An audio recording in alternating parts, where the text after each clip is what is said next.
Olá, pessoal. Nossa aula de hoje vai ser sobre os agentes externos na formação de relevo. A gente vai dar continuidade àquela primeira parte que começamos na semana passada, quando a gente falou dos agentes internos, né? Se na semana passada a gente falou sobre as forças que atuam de dentro para fora do nosso planeta, hoje a gente vai estar falando sobre as forças que atuam aqui na superfície, né? Os agentes externos eles também são conhecidos como forças exógenas, né?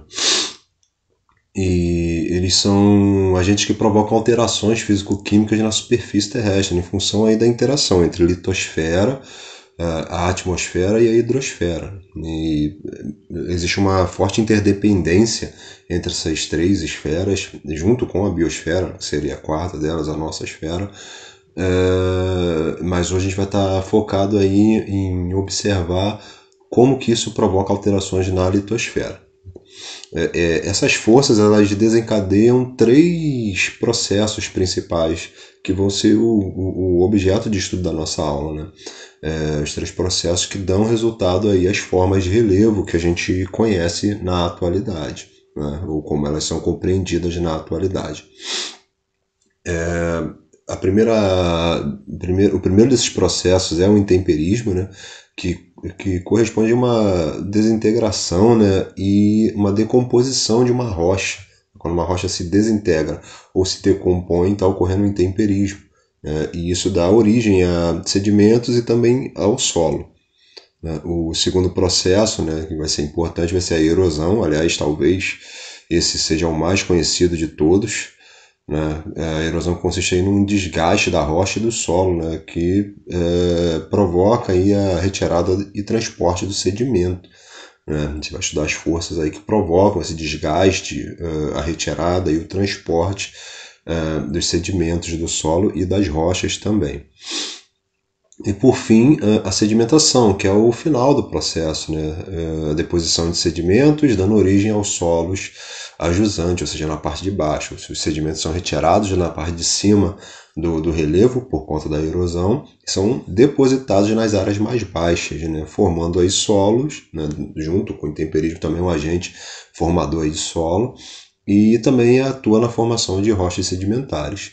Coloquei aqui uma sequência, mas é importante que vocês entendam que essa sequência não é uma regra, não é sempre que vai começar pelo intemperismo, né? Apesar dele ser o primeiro ponto ali geralmente, o processo de desgaste já pode começar direto na rocha, né? Direto pela erosão, né? O fato é que depois da sedimentação, né, também a gente pode ocorrer erosão, né, posteriormente. Ou seja, esse processo ele não segue exatamente essa sequência como eu coloquei aqui. Mas, de um modo geral, o intemperismo ele é a primeira parte, a erosão é uma sequência e a sedimentação é o final do processo, em boa parte das vezes, apesar de não ser uma regra.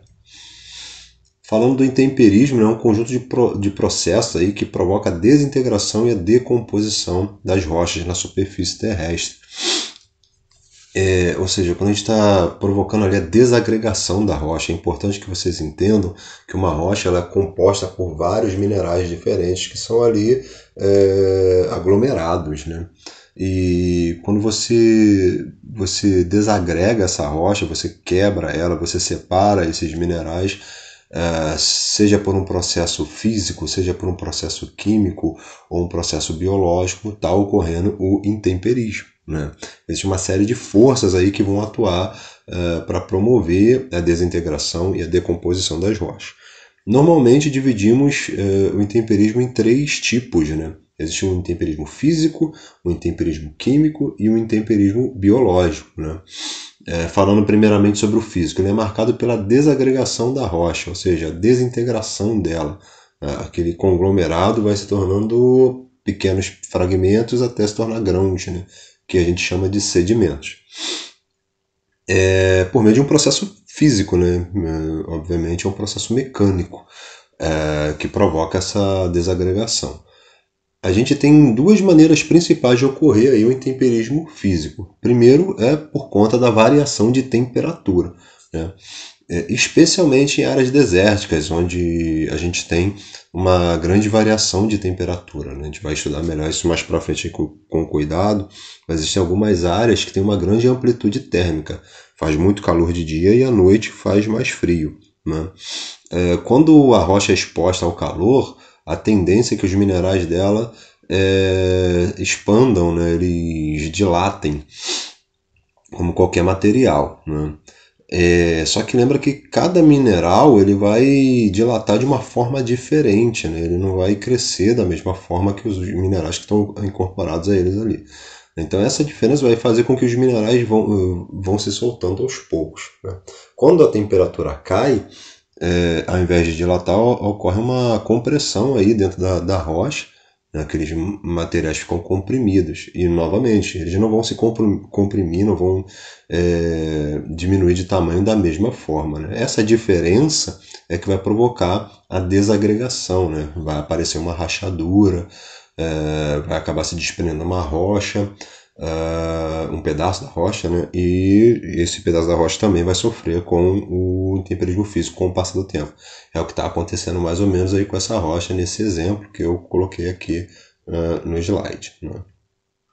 Outra maneira de acontecer o intemperismo físico é através do congelamento da água no interior da rocha, né? Quando a água penetra na rocha, né, ela pode congelar em áreas mais frias. E a água, quando ela congela dentro da rocha, ela dilata, né? Como acontece na geladeira da gente quando a gente esquece aquela garrafa de vidro no congelador, ou até mesmo a garrafa de plástico, que pode estourar por conta do aumento de volume da água.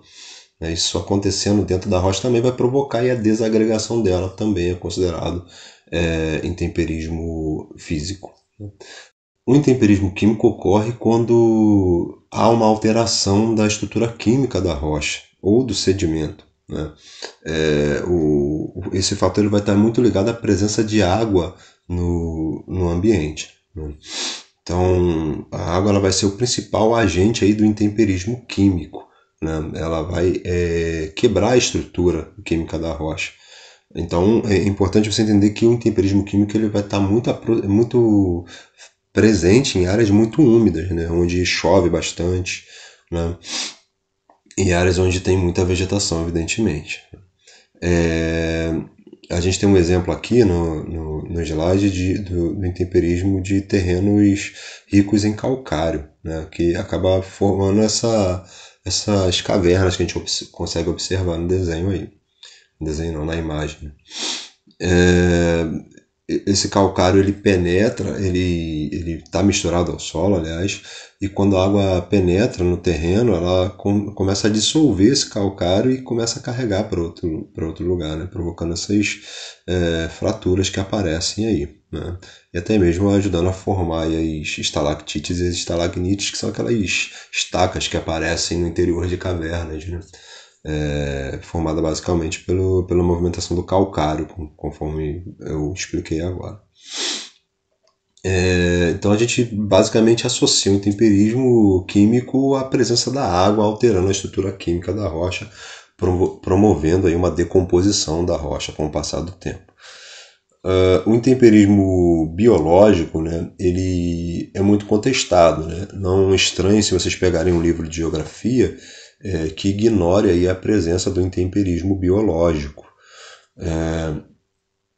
muito em função, né, da ideia de que o intemperismo biológico ou ele é físico ou ele é químico também, né? Mas vamos supor a existência do intemperismo biológico, né? Ele é provocado pelos seres vivos, né? Ele vai tanto provocar a desagregação quanto a decomposição da rocha, né?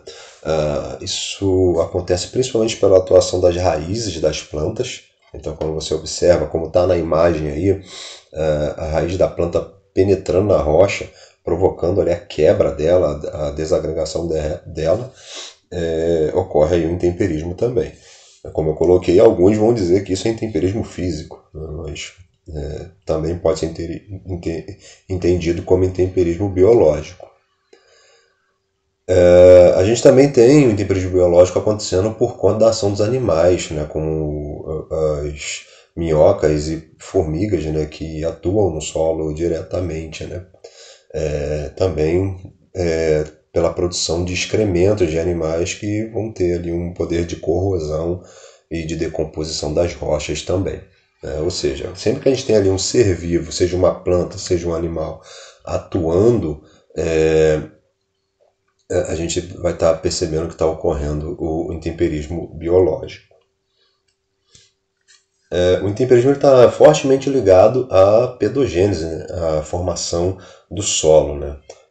Só para a gente falar um pouquinho sobre isso, né? Solo é essa camada superficial da crosta terrestre. É a parte da litosfera que a gente mais tem contato. E o material que a gente tem contato aqui no caso da nossa região, ele é muito rico em sedimentos, em matéria orgânica e em água também. Né? Então, se a gente pudesse observar o nosso solo aqui da nossa região, ele estaria muito parecido com esse perfil aqui de solo maduro, profundo. Né? Já vai explicar mais sobre isso já. Né? O ponto de partida para a pedogênese é o intemperismo. Né? Então, como acontece aqui, ó, né? Você observa que no primeiro momento a gente tem a rocha, só que a rocha ela vai sofrer influência dos agentes externos, né? Seja a variação de temperatura, a presença da água, né? A força da erosão, que a gente vai explicar já já.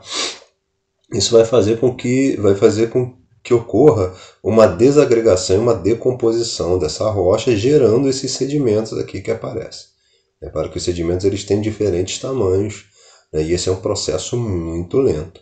Né? O próximo passo vai acontecer muito tempo depois, até a formação aí de uma camada de matéria orgânica, permitindo o aparecimento até mesmo de plantas. E o solo vai se tornando cada vez mais profundo. A rocha, né, que antes dava origem a esse solo, ela está cada vez mais longe da superfície. Né? Até chegar à situação que a gente tem aqui, como eu coloquei, próxima da nossa realidade, né, de um solo que permite ter o aparecimento de árvores, o grande acúmulo de água, né? Esse solo que ele permite que acumule muita água, né? Ajudando até mesmo a acelerar o intemperismo químico. E a rocha ela vai se tornar cada vez mais profunda nessa situação aqui. Tá?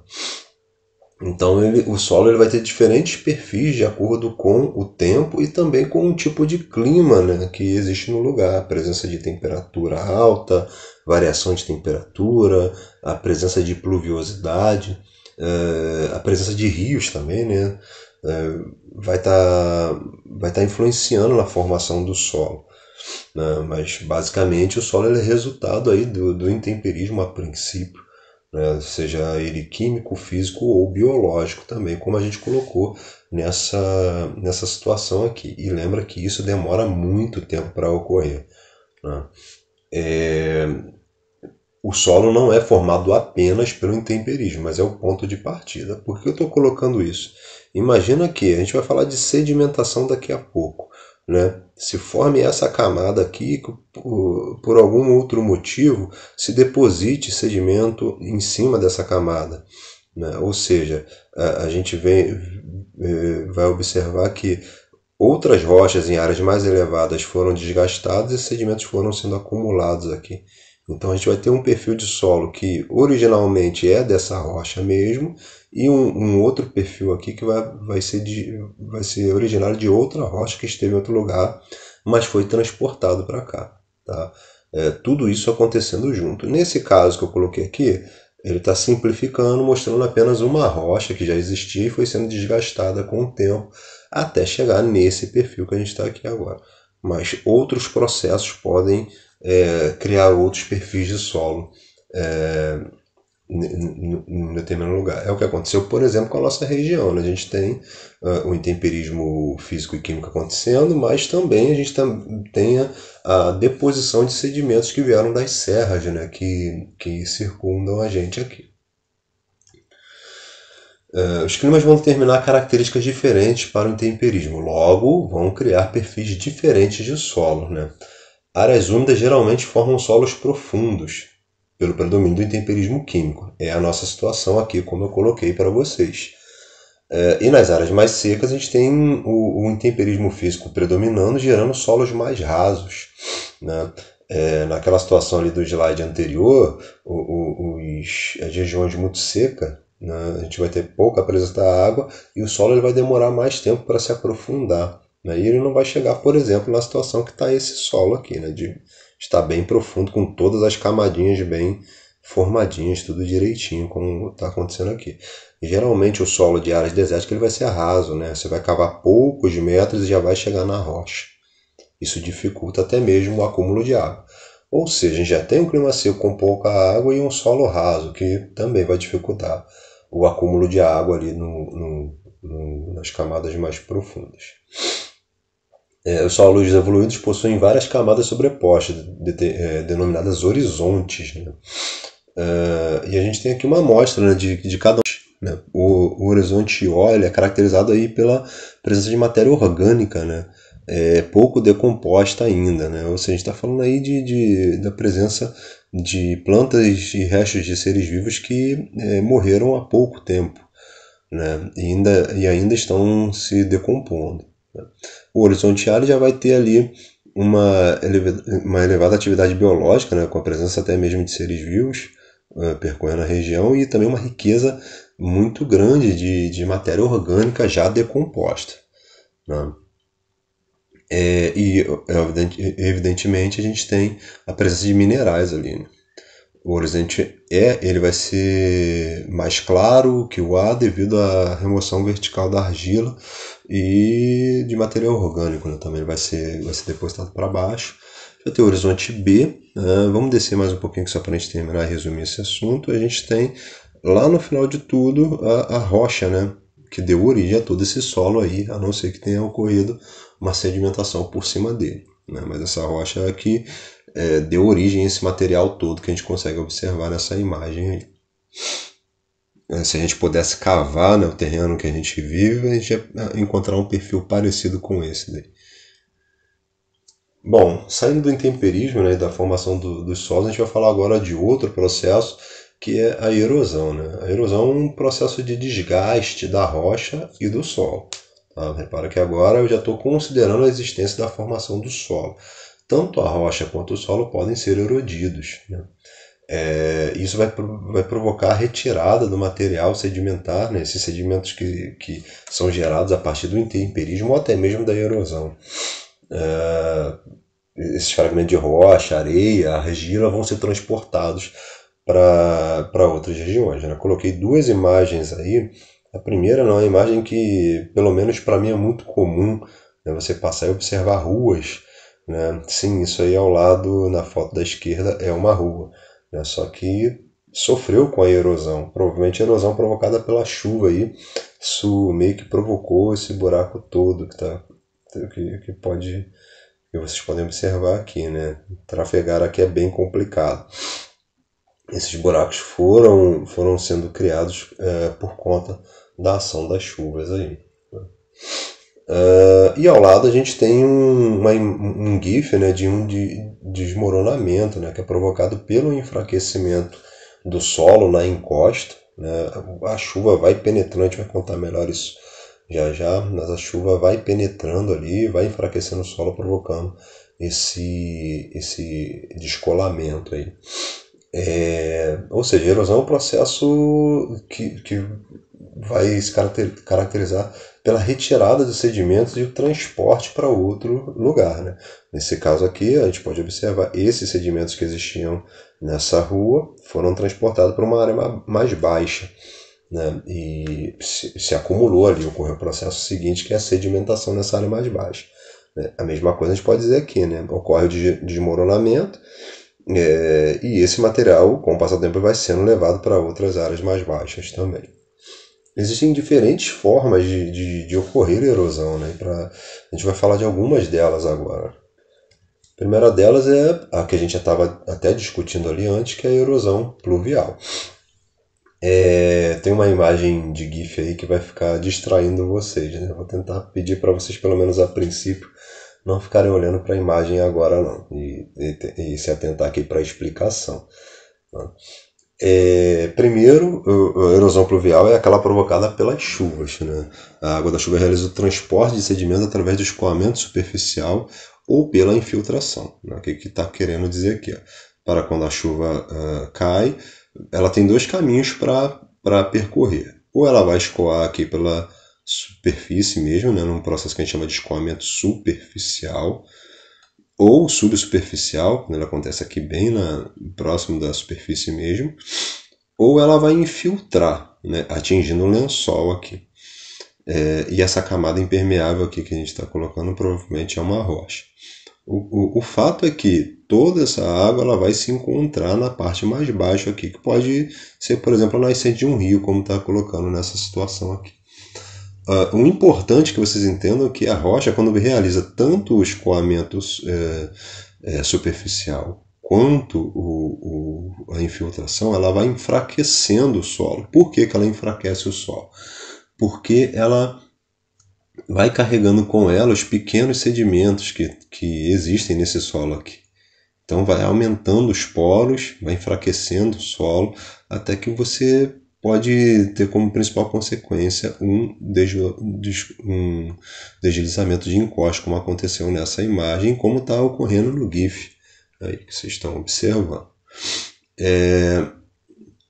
A intensidade dessa erosão ela vai depender de uma série de fatores, como a intensidade das chuvas, a constância das chuvas, né, também é importante, o solo vai ficando encharcado, vai se acumulando muita água ali, isso pode favorecer o descolamento, e a declividade do terreno. E além de tudo, né, uma coisa que é muito importante para a gente entender isso, é a cobertura vegetal. Né? Solos que têm cobertura vegetal, eles são protegidos. Por que eles são protegidos? Primeiro porque a chuva ela não vai atuar de maneira tão forte, ela vai ser interceptada por essa cobertura vegetal. E quando ocorre o escoamento superficial, as árvores, as plantas, elas reduzem a velocidade que essa água desce. E elas dificultam também que essa água infiltre em grande quantidade aqui no solo. Ou seja, ela vai diminuir a velocidade e a força que a água vai atuar sobre esse solo. E vai diminuir aí o enfraquecimento que ela poderia causar aqui. Não é que a cobertura vegetal protege totalmente de um deslizamento, mas é muito mais difícil ocorrer um deslizamento em áreas que têm cobertura vegetal preservada. Quando eu desmato a encosta, eu estou criando uma grande facilidade para ocorrer um deslizamento de encosta. Mas também pode acontecer deslizamento aí mesmo com a cobertura vegetal. Outro exemplo que a gente pode colocar de erosão é a erosão fluvial. Né? Os rios eles são importantes agentes erosivos porque eles têm uma capacidade aí, né, muito grande e uma capacidade contínua de transportar material sedimentar para novas áreas. Né? Coloquei 3 imagens aí para vocês observarem o poder que um rio tem. Né? Primeiro aqui a gente pode observar nesse rio de uma área até um pouco mais úmida, para que ele tenha o poder de ir desgastando essa encosta, provocar deslizamentos aqui, e esse material ele vai sendo carregado por essa água para outras regiões. Né? A gente pode observar nessa imagem aqui também a presença aí desse material que foi levado pelo rio também. E aqui um exemplo que é até bem conhecido, que é o do Rio Colorado, né? Que atravessa ali uma região desértica nos Estados Unidos, formando o Grand Canyon. Né? Ele escavou toda essa região aqui. Toda essa região foi escavada, foi alterada pelo Rio Colorado. Né? Você vai perceber que o perfil do solo era esse aqui. Ó. Mas o caminho que o rio percorreu foi talhando a terra até ela ficar nessa situação que a gente está observando na imagem aqui. O rio realmente ele tem um poder muito grande de provocar erosão. A gente também tem a erosão eólica, né? O vento em si ele não tem capacidade de destruir uma rocha, mas ele carrega sedimento, né? Especialmente em áreas muito secas. Né? E esses sedimentos que ele carrega têm a capacidade de destruir, né, essas estruturas, principalmente na sua base, né, já que ele não consegue ir para lugares mais elevados, né, o vento não consegue carregar para áreas mais altas, então ele vai destruir essa parte de baixo e vai acabar sendo preservada a parte de cima, que conforme a gente pode observar, criando essas formas bem peculiares aqui, que surgem pela atuação dos ventos. né? A gente tem aqui duas imagens da formação e da ação do vento, né? Primeiro ela transportando os sedimentos, como nessa imagem aqui, e depois pela formação dessas dunas aqui, né? Para que são formas de relevo bem estáveis, que a gente vai tirar essa foto num dia, se a gente for no mesmo lugar no outro dia, o perfil já vai dar completamente diferente, né? Tudo isso provocado pela ação do vento. Outro agente importante vai ser o gelo, né? O gelo ele é um importante agente erosivo também, né? Principalmente pelo processo de expansão e contração do gelo, né? Observa, por exemplo, essa situação aqui, o relevo em volta ali e aumentando a distância aqui entre as margens. Com isso ele vai se aprofundando com o passar do tempo, criando esse vale todo, abrindo esse vale todo. Isso não passar num movimento anual no decorrer de muito tempo, né? Até a formação dessas estruturas que a gente pode observar aqui, né?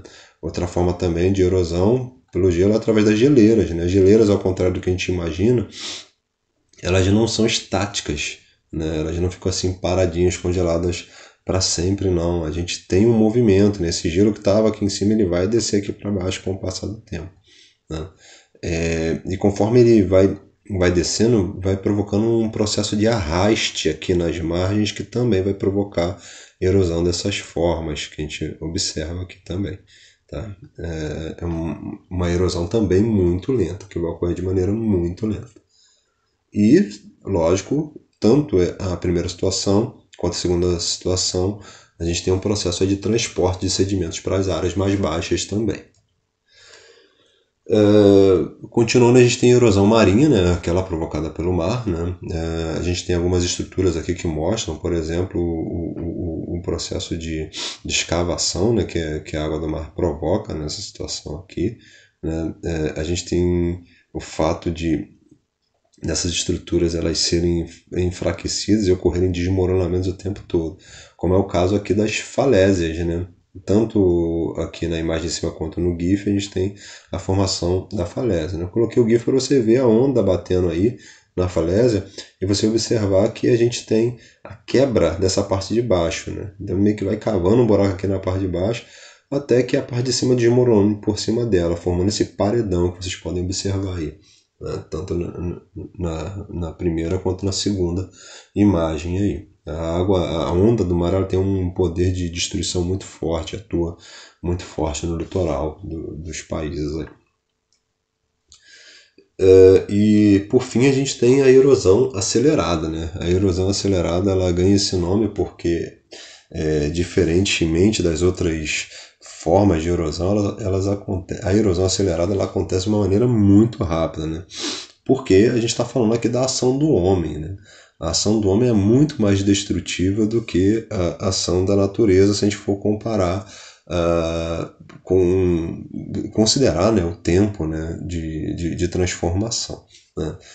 Todos aqueles processos que a gente contou ali pode estar sendo influenciado de alguma maneira, seja direta ou indiretamente, pela ação humana, né, a nível local, regional e global também atualmente, já que a gente pode falar até mesmo da ideia do aquecimento global.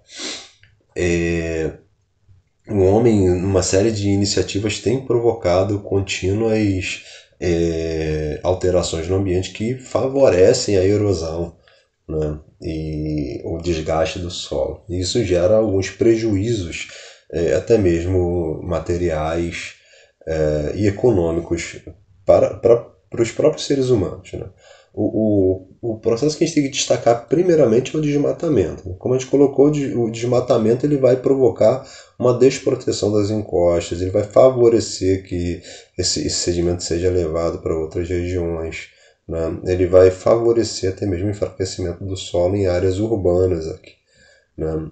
E aqui também em áreas rurais também. Ocupação de encostas também é algo que deve ser muito observado, tem que ser feito de maneira muito planejada e evitado, se possível. Tem dois lugares que a gente tem que evitar de estar construindo nossas moradias. Em primeiro lugar são as encostas, por conta do risco de deslizamento, e as margens dos rios, né? As áreas próximas de rios, por conta das enchentes.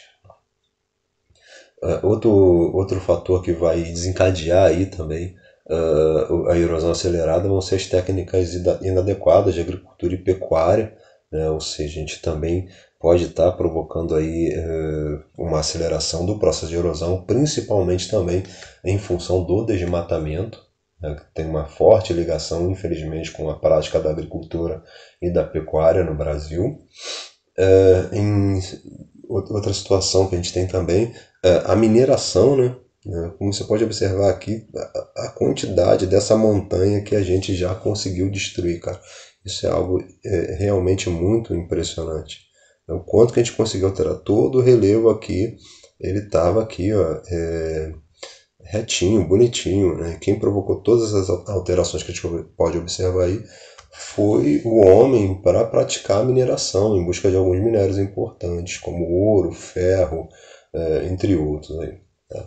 E também com a construção de aterramentos, né? Bem comum. A construção da cidade, ela precisa de material, ela precisa de brita, ela precisa de matéria-prima. Essa matéria-prima nada mais é do que os morros que a gente tem em volta, né? Onde a gente vai provocar o desgaste propositalmente para a produção de areia, produção de brita, né? Produção de cimento, que vão ser utilizados aí como matéria-prima para a construção da cidade. Então, para construir a cidade, eu preciso alterar o relevo em outros lugares. Isso também faz parte da ideia da erosão acelerada.